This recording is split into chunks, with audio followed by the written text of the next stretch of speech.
अहमद कुर्सी पर बैठा सोच रहा था।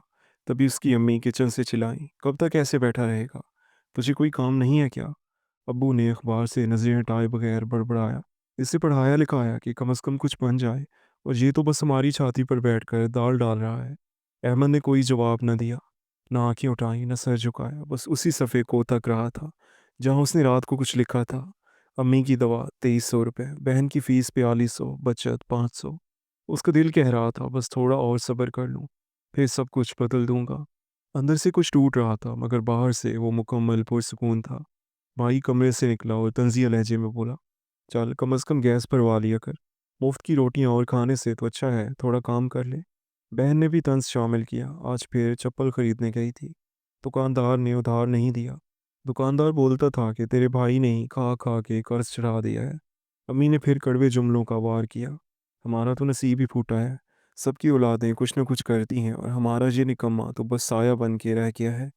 अहमद की आंखें हल्की सी नम हो गईं, मगर किसी ने देखा नहीं, क्योंकि उसकी नम आंखें सबको कमज़ोरी लगती थीं और उसकी खामोशी को लोग गुरूर समझते थे। हकीकत में किसी को मालूम नहीं था कि वो अपने घर की मजबूरियां और तंगी मिटाने के लिए कितनी मेहनत करता है। वो रोज़ सुबह उठकर खेत में मज़दूरों के साथ चंद घंटे मजदूरी करता, दोपहर में बस स्टैंड पर जाकर पानी की बोतलें बेचता, और रात को एक राशन शॉप में सामान उठाने का काम करता। उसके पास मोबाइल नहीं था, बस एक टूटा हुआ बटनों वाला फ़ोन था जिसमें अलार्म भी नहीं बजता था।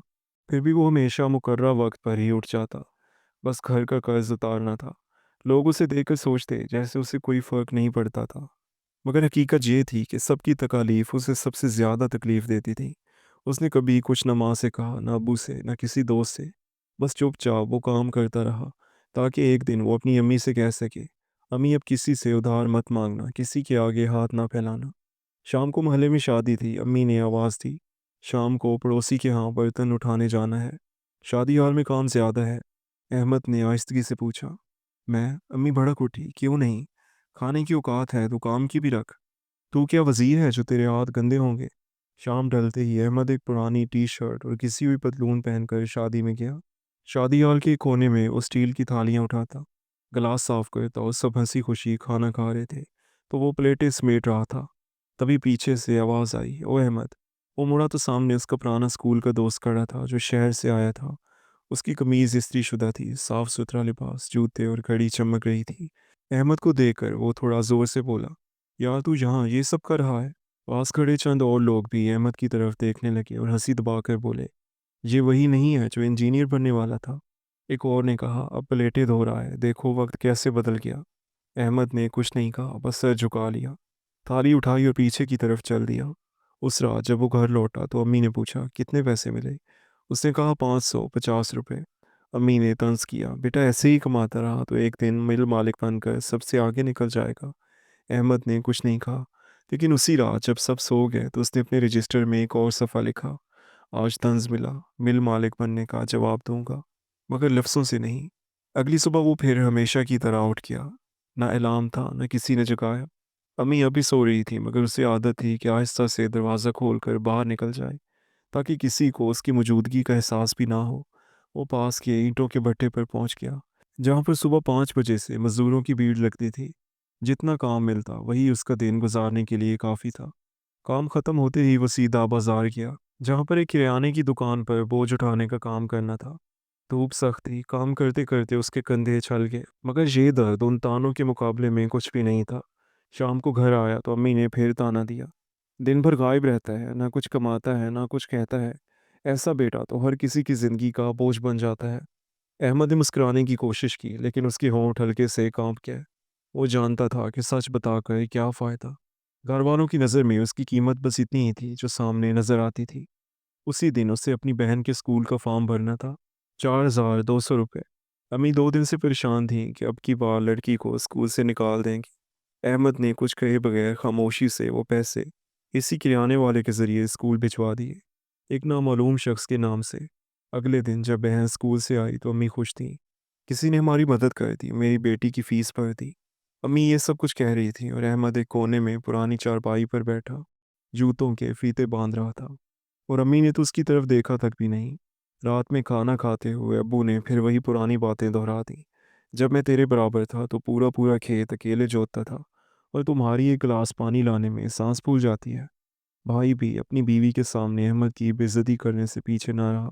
उस दिन भाई और भाभी ने अहमद को खूब तंज़ो तशनीर सुना दिए।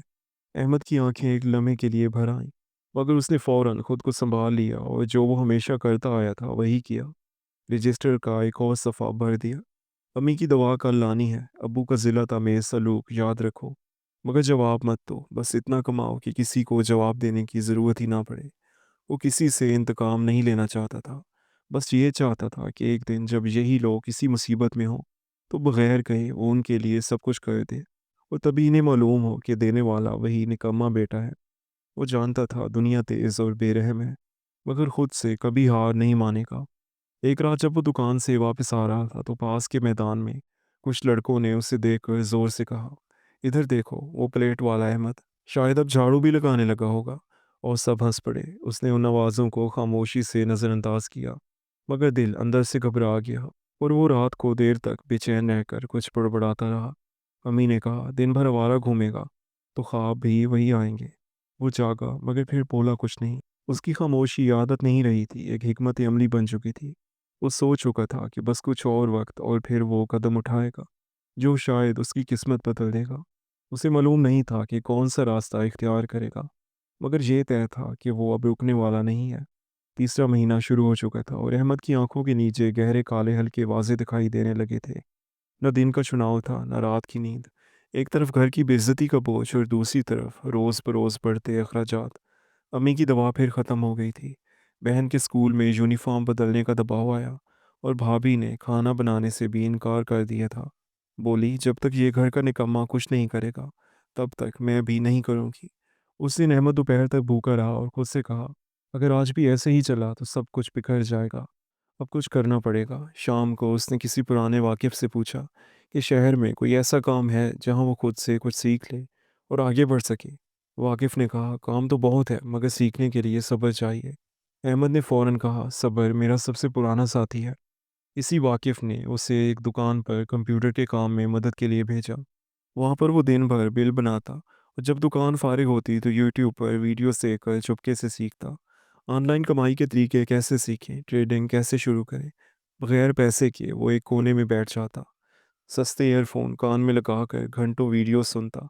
चेहरे पर वही सादा तस्वीर मगर दिमाग में तूफान सा चल रहा था। ये सब कुछ नया और थोड़ा डरावना भी महसूस हुआ। शेयर मार्केट, सरमायाकारी, रिस्क। कई बार उसने खुद से सोचा कहीं ये सब धोखा तो नहीं। फिर खुद को तसल्ली दी कि धोखा तो रोज़मर्रा की ज़िंदगी में मिलता है। अब बाहर के धोखे से डरने का क्या फ़ायदा। आहिस्ता आहिस्ता उसने खुद को सिखाया, एक फ्री ऐप पर डेमो अकाउंट बनाया जहाँ पैसे असली नहीं थे मगर तजर्बा असली था। वो छोटी छोटी चीज़ें नोट करता, कौन से औकात में लोग खरीदते हैं, कब कीमतें गिरती हैं, किस खबर का क्या असर होता है। ये सब अहमद को दिलचस्प लगने लगा और पहली बार उसकी आंखों में थकन की जगह उम्मीद नजर आने लगी। मगर उसने फिर भी किसी को कुछ न बताया। घर वालों को अब भी यही लगता कि वो दिन भर दुकान पर कंप्यूटर देखता है, शायद बिल बनाना सीख रहा है। किसी को नहीं मालूम था कि उसी कंप्यूटर स्क्रीन पर अहमद एक नया रास्ता तलाश कर रहा है, जहाँ इज्जत मिलेगी, शोर नहीं। एक दिन जब वो दुकान से घर लौटा तो अम्मी दरवाजे पर बैठी थी, आंखों में आंसू थे। उसने पूछा, क्या हुआ? अम्मी बोली, तेरे अबू को रमज़ान से उधार मांगना पड़ा। दवाई और पढ़ाई का खर्च बहुत बढ़ गया है बेटा। अहमद खामोश रहा, फिर अंदर गया और बैग से 3,000 रुपये निकाल कर अम्मी के हाथ में रख दिए। ये वही पैसे थे जो उसने पिछले हफ्ते डिलीवरी, मसूरी और पार्ट टाइम दुकान से बचाए थे। अम्मी हैरान हुई, कहाँ से लाया है? अहमद ने मुस्कुरा कर कहा, शायद किस्मत ने पहली बार मेरी बात सुन ली है। अम्मी के होंठों पर हल्की सी मुस्कुराहट आई, मगर अगले ही लम्हे बोली, बेटा तू खूब पैसा कमा ताकि हमें रोज़ रोज़ भीख ना मांगनी पड़े। अहमद अब वो पुराना अहमद नहीं रहा था, मगर बाहर से सब कुछ वैसा ही दिखता था। सादा कपड़े, झुकी हुई नज़रें और खामोश चेहरा, मगर अंदर कहीं एक चिंगारी हर लम्हा दहक रही थी, जो हर जिल्लत के साथ और तेज़ होती जा रही थी। अब उसके पास थोड़ा थोड़ा करके जमा किए गए 7,000 रुपये थे और उसी पैसे से उसने अपनी पहली असली ट्रेड की। पहले ही सौदे में उसका 500 का नुकसान हुआ। किसी और के लिए शायद ये एक मजाक होता, मगर अहमद के लिए ये 500 रुपये एक दिन की मजदूरी थे। उसके हाथ कांप गए। उसने मोबाइल एक तरफ रखा और आंखें बंद करके कहा, गलती मेरी थी, बाजार की नहीं। लेकिन वो हार मानने वालों में से नहीं था। उसने फ़ौरन दोबारा चार्ट देखा, समझा और अगली बार वही गलती ना करने का अज़म कर लिया। आहिस्ता आहिस्ता उसका एतमाद बढ़ने लगा। वो छोटे छोटे मुनाफा से खुश रहता था। एक दिन उसने 200 रुपये कमाए, दूसरे दिन 50 रुपये का नुकसान हुआ। मगर हर दिन वो सीखता गया। उसकी ट्रेडिंग सिर्फ पैसों के लिए नहीं थी, वो अपनी पहचान तराश रहा था। उस नकाब के नीचे जो दुनिया ने उस पर डाल दिया था, निकम्मा, नकारा, घर का बोझ। मगर अब उसे ज़रा सुकून मिलने लगा था। कुछ अरसे में उसकी ट्रेडिंग से भी महीने के 3 से 4 हज़ार आने लगे। वो ये सब किसी को नहीं बताता था, मगर अम्मी की दवाइयाँ वक्त पर आने लगी। बहन की ज़रूरतें आहिस्ता आहिस्ता पूरी होने लगी और अब्बू के कर्ज कम होते गए। घर वालों को अभी यही लगता था कि उसे कोई छोटा मोटा काम मिल गया है, मगर असल हकीकत बिल्कुल मुख्तलिफ थी।